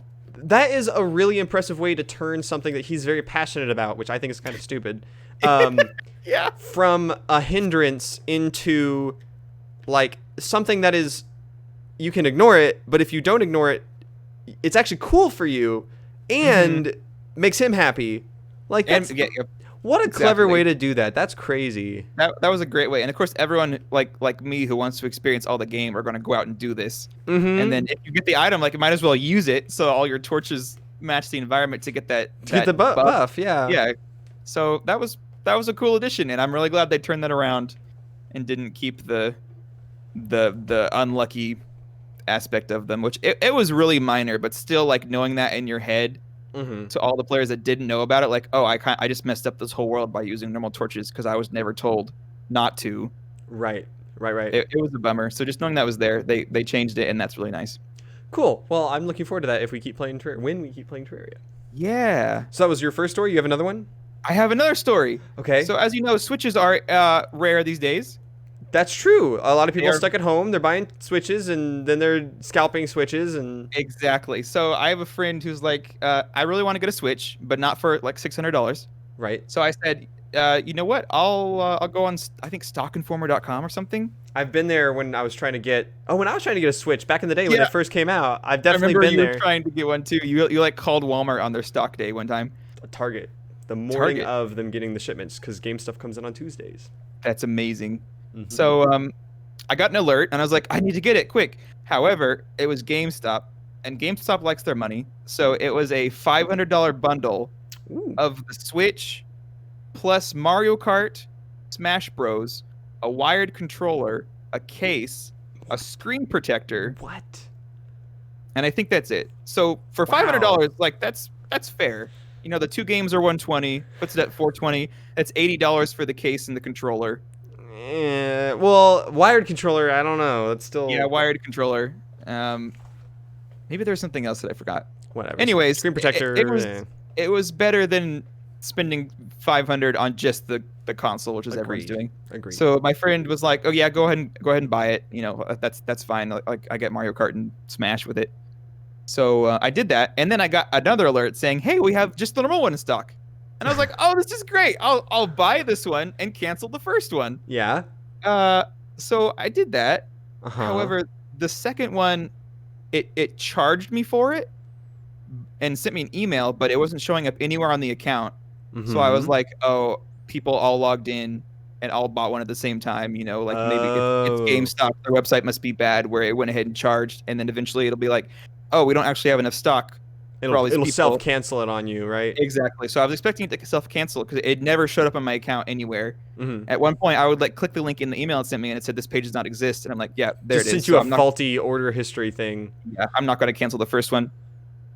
It still doesn't show up on my account, but I got an email saying, hey, it's shipped. So I have 2 Switches coming to my house. Not too worried about it. I have a bunch of friends who are all looking for Switches, but yeah, too many Switches. I bought 2 Switches this week, and I don't need 2 Switches. But because you mentioned this to me separately a while ago or a few days ago, and you were saying that like besides this one friend who was looking to get one, you also know a few other people who wanted to get one, right? I do, yeah. Some people are like a little interested, and so if I tell them, hey, I have one, and I literally, it's brand new, I literally don't need it. You're buying it for the exact price that I bought it for. I'm assuming they'll be interested, and if not, then I can just like resell it. I could be my own scalper. No. Okay, yeah. Think about how many people would listen to the podcast for a Switch giveaway. Your face. That's an expensive. I know. I was joking. Podcast. But also, you're not wrong. Dang, can you imagine that? We could. That gets a little. Oh no. That's not happening yet. Don't anyone get your hopes up. Giveaways may come, not necessarily of Switches. Stay tuned. Right. We're still looking into giveaways. Yes. They could be on their way. Just hold your horses. Join us on the Discord. Boy. Yeah, well that's all I got. Let's get into some emails and Q&A. Yes. Emails and Q&A. So this is the questions and answers section of the podcast. Up until now, anyone on the live stream would have just been seeing us record the podcast, which is exactly what those listening later on the podcast are hearing as well. At this point is where we're going to start moving into answering our emails, which people have sent to us at patientplayerspodcast@gmail.com. And you can too. Again, patientplayerspodcast@gmail.com. Send that in. We'll answer your questions live on the podcast. We've also gotten questions submitted through our Podcast Questions Discord channel. You can find the Discord as well as all the other social media links and everything you could ever want at patientplayers.com/social. Or you can go straight to the Discord at patientplayers.com/Discord. All that stuff is going to work just fine. And for this portion of the podcast, we will be answering questions directly out of the Twitch chat. So make sure if you're available on the weekends and you see our different Twitter or Facebook posts go out, or you're following us on Twitch, you see us go live, you can join us now. You can join us anytime in the future when we're doing our podcast and ask your questions that we'll answer live on stream. So that being said, we have 2 emails that I'm aware of, and I believe we have some Discord questions, or at least one, right, Jordan? We do. I see something lighting up. It is. It's not a question. That is not a question in the Discord. Okay. This is a new story. Our moderator has abused our system and should expect a ban in the next 2 to 3 weeks. So, and I do believe that unfortunately she had to drop off the live recording, but she'll catch up later, I'm sure. But yeah. But it's funny. So story time here. You've heard us talk a bunch about Animal Crossing on this podcast, and a bunch about my wife's Animal Crossing Island, and about Gruff, rest in peace, Gruff, and his abuse that he suffered at the hands of the island dictator. But my wife's favorite Animal Crossing character is a squirrel named Peanut. Favorite, period. That's all she wants. Every time she has an opportunity to get a new islander, she spends like 50 to 100 tickets trying to get Peanut. That's crazy. She loves Peanut, and she has not been able to find him. Today... Is Peanut a him? I don't know. I think it's a her. Okay, Peanut, whatever, the squirrel. Doesn't matter. It's fake. Today... They don't actually have parts. Today, there was a message that she had someone visiting her campsite, which means she has the potential of inviting a new villager. In the back of my head, I was like, oh, that'd be so funny if it's Peanut. Guys. No, it'd be funny if it was Gruff. I know. That would be the best, but But again, this is a 1 in 598 chance of Yes. it being the person that she wanted, because it just picks one randomly. I thought she told me today that they had different rarities as well. I don't think so. You think it's truly random? Whatever. Guys, it's Peanut. She has Peanut.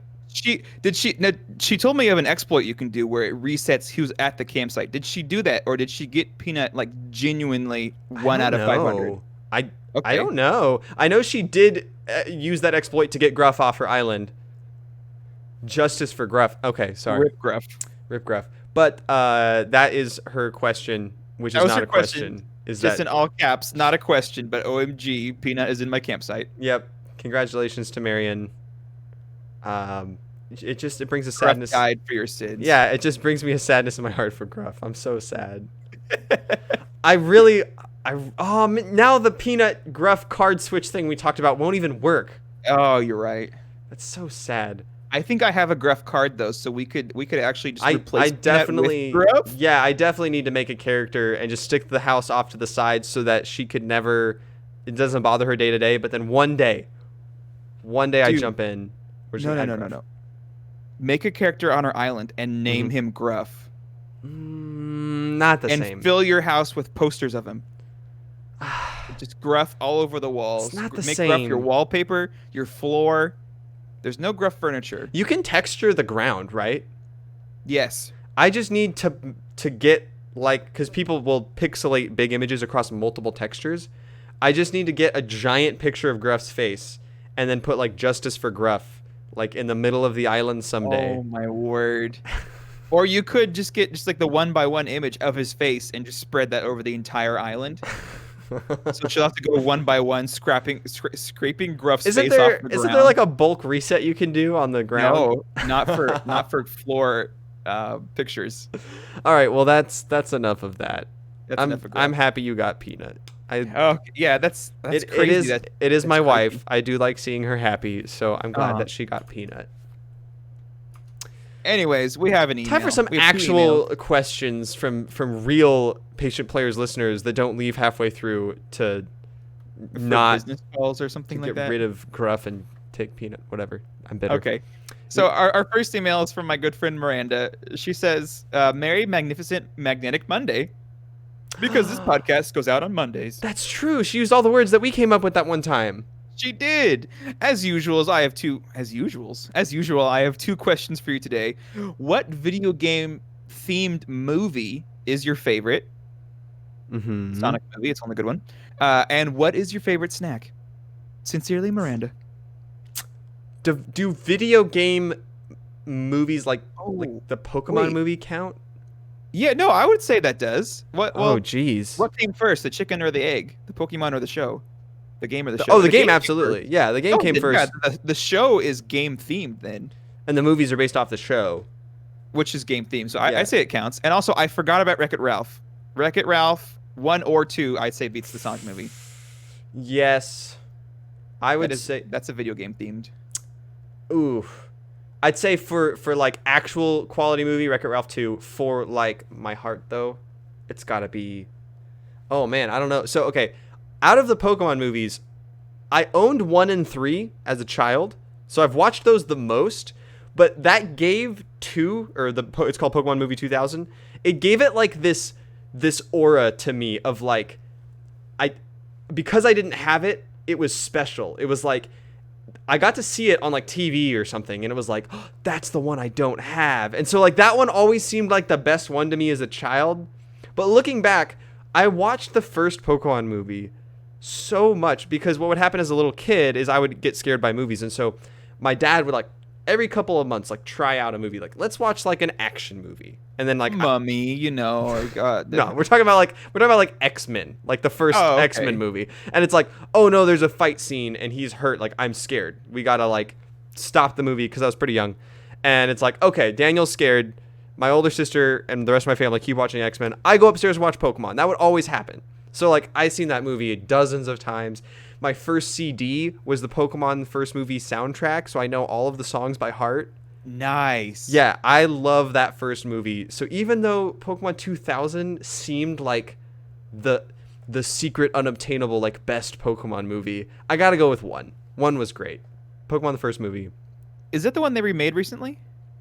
No. I mean, what's cool is that Detective Pikachu referenced that movie's events as if they were part of the canon. So there is an actual Pokemon world canon, and Detective Pikachu happens after Pokemon the first movie. Right. Which one did they make recently that was a remake of an old Pokemon movie? They remade the first movie, but this was like over a decade ago, like not recently. No, there was one like within the last year, I think. What? Are you pulling my leg? No, where they like reanimated the entire movie and they like left out some really emotional scenes and everyone was like kind of sad about that. What? Pokemon the first movie remake on Netflix in January of this year. What? Yeah, it's I didn't realize it was by Netflix. Netflix remade What? Mewtwo Strikes Back. Is that what it's called? Okay, so Mewtwo Strikes Back it's like a director's cut. It's like the events of the first movie, but from a different perspective. Like it has totally new scenes, and I never have actually seen it. I've just seen the first movie. Okay. But yeah, Mewtwo Strikes Back is like, it's like a Mario Kart 8 Deluxe of the first movie. Okay, yeah, it says Netflix is releasing a new CGI animated version of the very first Pokemon movie, dubbed Pokemon Mewtwo Strikes Back Dash Evolution. The remake of the 1998 film follows Ash and his friends as they get wrapped up in a legendary Pokemon's quest for revenge. So it sounds like there's the first movie, which is what I had and grew up with, and then when I was in like upper elementary school, middle school, they made the Mewtwo Strikes Back, and I've never seen that one. That's like the director's cut, and it seems like they reanimated that one this year by Netflix called Mewtwo Strikes Back Evolution. So that's interesting. I did not know that there was a remake. People said there was like some sentimental scene in like a field or something that they didn't keep, and they were bummed about that. I think that's all the stuff. That's all the stuff that I've heard of what was in the Mewtwo Strikes Back Director's Cut edition, and that sounds like the scene that they're talking about because that was not in the first movie. I will say that movie is a lot to do with not needing to fight because you look different. or come from different backgrounds. That's the core theme of that movie. Not needing to fight what? Pokemon clones. There are Pokemons that are cloned, and they are fighting the originals. And at the end of the movie, the big moral of the story is that even though we come from different backgrounds and our skin looks different, that we don't need to fight each other, but we can understand each other's perspectives. Yeah. That's incredible. Poignant for our times. I will just put that crazy. out there. Turns out Mewtwo, Mew, and Ash Ketchum know a lot about society nowadays. I want to see this remake, or maybe I should watch the original first. I have it on Blu-ray if you need it. Blu-ray? Oh my gosh. One of my birthday gifts from Marion when we were dating was a triple pack of the first 3 Pokemon movies on Blu-ray. That's amazing. Yes. So this movie only came out February 27th on Netflix. So very recently. Wow. Okay. What's your favorite snack? Ritz Crackerfuls. Okay. Immediately, my mind went to Ritz Crackerfuls. It's just a Ritz cracker, but it's like a mini sandwich, and the filling is just all cheese. I think they stopped making them, and it breaks my heart. I like the Gardettos mixed with like the rye chips and the pretzels. All right. Now to our final email of the podcast. We have our regular from, it should be from Kay, yes? It is from Kay. I don't know what to trust anymore, because one time Kay's email was sabotaged, so I have to be careful. This does say it's from Kay, so we're going to believe it for now. This is almost a month later, too. The last time Kay emailed us was May 8th. Dang. We got to be... Yep. Wait, no, there was one. Wasn't the last one a legitimate email? It was not a swap-a-rooney from Keaton. I think the last one was legitimate, because we were talking about the doors into the bathrooms. Remember the like infinite number of yokai bathrooms? That was not a month ago. That was relatively recently. Oh, wait. Oh, you're right. Yeah, I missed one. Yeah. So, for anyone who's unfamiliar, we have a regular emailer named Kay who's been updating us on this adventure. He's been in and out of the abyss. He has been to a lot of strange places. He was died and brought back. We don't know exactly how. We missed out on that email because of some shenanigans. But the latest update was after he was looking for a restroom in a world made for the Japanese spirits of yokai, and he could not find one compatible with humans. We told him to go in one of the toilets, one of the pipes, do a little Super Mario Bros. Go to the Mushroom Kingdom. Let's see what he did. Kay says, "Dear PPPPPPPPP continued. Sup, hello, it's your boy Kay. Finally, I've relieved myself, but just between you and me, I never actually found a human bathroom, but I did find a strange hole in the middle of one of the hallways. It pulsed with luminescent green light and gave off a smell like, I'm not going to read your bathroom story. Not on this podcast. He says, don't judge me, I was desperate. In fact, don't read this email on the podcast. I don't want people to know of my shame."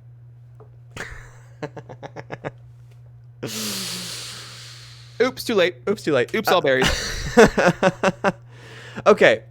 You know what else is a shame? The fact that the gaming industry is about to collapse. You see. What? Wow, these are some hot takes from Kay. Does he have like the future? Does he have a glimpse into the future? Well, just let me finish the email. We'll see. We'll see. I don't. You see, this week Sega has happened to announce something that will completely turn the console wars on its head. Of course, I'm talking about the Game Gear Micro. If you haven't heard about it yet, then hold on to your pants. Each Game Gear Micro comes with 4 classic Game Gear games. You heard me right, 4 games, a massive selection selection like that is completely unheard of. Of course, I'm sure you remember the genius of Nintendo's Joy-Con controllers, so small that they can cramp your hands to use. Nintendo understands that smaller is better, but Sega has taken this to the next step with the Game Gear Micro. This device is so small, they're selling it with a magnifying glass attachment. Now that is some big brain design right there. So how do you feel about this announcement? Do you think that the upcoming Xbox Series X and PS5 could possibly compete? Will the gaming industry collapse when all the other gaming companies fail to keep up with the sudden leap in technology? Will you devote your whole life to the Game Gear Micro? Anyway, I have to go. You guys have a nice rest of your day. I need to pull myself away from the temptations of the Game Gear Micro. I have more pressing matters to think about. Wow, what a story. Have you seen it? The Game Gear Micro? No. Should I look it up before we keep talking about it? Yes. Okay, describe it for the podcast. The screen looks maybe about 2 inches big. Maybe 1 inch. Okay, so I would describe it as like... Shoot, how do you... It's a small boy. It's a very, very small. So there's a lot of images of it fitting in the palm of someone's hand. So for anyone looking at the video archive, it looks like it would fit about this big, the entire console, with the screen being about this big. So, yeah, you could certainly fit a couple of those in your pockets. Here's the thing. I think... Oh, is it one game per thing? Oh, surely not. Oh my gosh, I think you're right. Or are they just showing each game on each color version? That's what I was thinking. Like, which one is it? I don't know. You figure that out. To the question of will this take over the gaming industry, I feel like it already has, and it's called the Game Boy Advance SP. Just putting that out there. SP was pretty darn small. You could fit that in your pocket. Fun story. As a human being, got bigger, so did my pockets, just in time to fit each new Nintendo console. So, like, when I was a child, I had a Game Boy Advance SP, and that fit in my pocket. And then when I was, like, a teenager and going through a growth spurt, I got a DS, and that fit in my pocket. And then I got a 3DS XL, and that fit in my pocket because I was, like, mostly an adult. And then I was full grown and had deep pockets, both figuratively and literally. I could fit my whole Switch in my khaki pants pockets. It's great. You're quiet and you look ashamed. What am I missing? I have found the information we looked for. Oh no, is it as worse as we thought it would be? It's pretty bad. Okay. So there are 4 different colors. Yes. Each one has 4 different games. But they're different games? They're all 4 different games. Oh. They're $50 each. Okay. I mean, yeah, that sucks. So for $200, you can get 4 little... $200! By the way, these aren't being sold in the West yet, so this is conversion from yen. I mean, actually, K is with the yokai. That's probably where they're developing them. Yeah. Actually, it says it's $250 for all 4 consoles. Wait, what? $250. So with tax? And that's Conversion the rates? one that includes the magnifying glass accessory. Oh, It just so straps onto the front. So $50 extra gets you the ability to see the games that you're playing?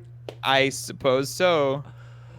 Wow. Or you can buy one for $50 individually with 4 games on it, depending on which color it is.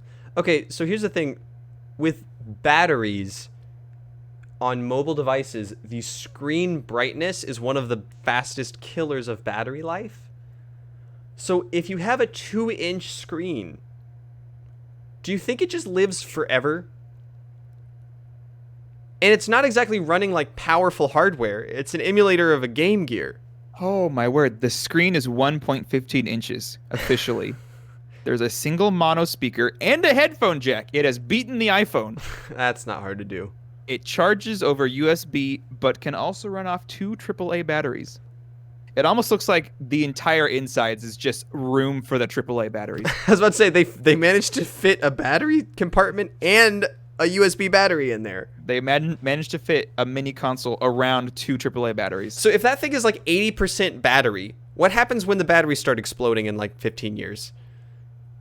Can you imagine just these little tiny, they're basically just little battery bombs waiting to happen. I was going to say little battery bombs. Like the next Call of Duty game, they're going to have a little nuke skin or a little grenade skin they're just little like Game Gear micros. Yeah, because that would not cause legal trouble with Sega at all. Wow, that's crazy. That is nuts. Thank you for bringing that to our attention, Kay. Thank you, Kay. Also, you're right. His last email was the 24th. Oh, okay. So it's not been that long since we heard from him. Yep. I still think you should go into the pipes. Still my suggestion for you. The toilet pipes? Yeah, head to the Mushroom Kingdom. You go through the pipes. That's how it works. Oh, okay, yeah. He didn't actually say what happened after he relieved himself. Well, we didn't put that part of the podcast for the shame factor, remember? That's right. Because we read the email in advance and saw that he didn't want it on the podcast, obviously. Yes. That's what happened. Oh boy, what an episode. We talked about so much. I'm going to give a quick recap for anyone who is a little overwhelmed by everything you heard, and I doubt that anyone... I'm feeling overwhelmed, Daniel. Can you give me a recap? I will. What we talked about. I also doubt anyone listened to this whole podcast in one go, because dang, good on you if you did. That's not how I listen to podcasts. It's not our longest episode. Let's put it that way. Oh, actually, wait, maybe it is. If you are looking for some good free games, good deals, check our older podcasts for the Xbox Game with Gold and the PlayStation Plus games. We talked about the Humble Bundle games for June, including some standouts like Supraland, Hellblade's Newest Sacrifice, The Messenger, other games we were interested in like The King's Bird and Remnants of Nazith. From the Epic Game Store, get Overcooked, because that game's just fun. Play it with your friends, have a great time. For what we've been playing, jump in on the fun, and you can play Animal Crossing like Jordan has been doing, although apparently he beat it, so there you go.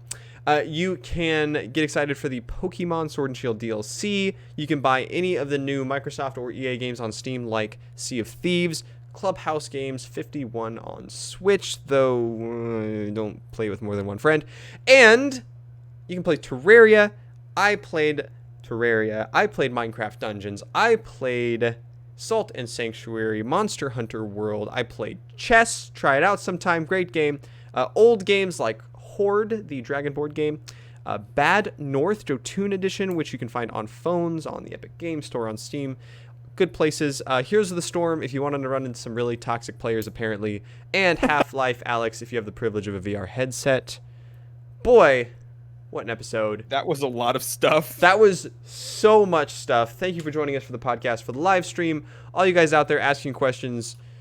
You can find our podcast social links at patientplayers.com/social, including the Discord link where you can join us on Discord, play games with us, ask us questions, get notified of new content that we're putting out there. And you can send us an email at patientplayerspodcast@gmail.com. And that is everything I have to say. Thank you for joining us. Thank you for joining, everyone. And now stay tuned as we do our best to play us out with the latest brand spanking new Patient Player podcast theme outro, courtesy of David Irizarry Music. And everyone, I want you to have a great day. Monday. Great Monday. And all the other days you listen to this. Just Monday. All right. Play the music. Oh. From the beginning, play the music.